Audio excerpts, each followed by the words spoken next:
حاولت تقتل الحركات؟ يعني أي حركات اللغة أم الحركات الأدبية؟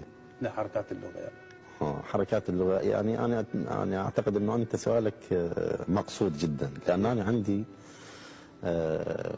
قتل لحركات في أكثر من قصيدة. يعني أقول يعني ليس الحسين إماما، بعض الحسين أئمة. صح.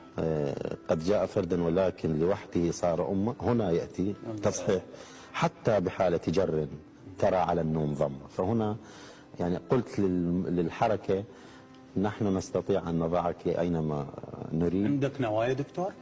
ليه؟ لحياتك القادمة؟ والله نوايا كلها محكوم عليها بليس، لأنني يعني أسكن في مربع لا يسمح لي بالبناء. بصراحة قتل الشاعر؟ قتل الشاعر الأكاديمي؟ أنت قتلت شاعر؟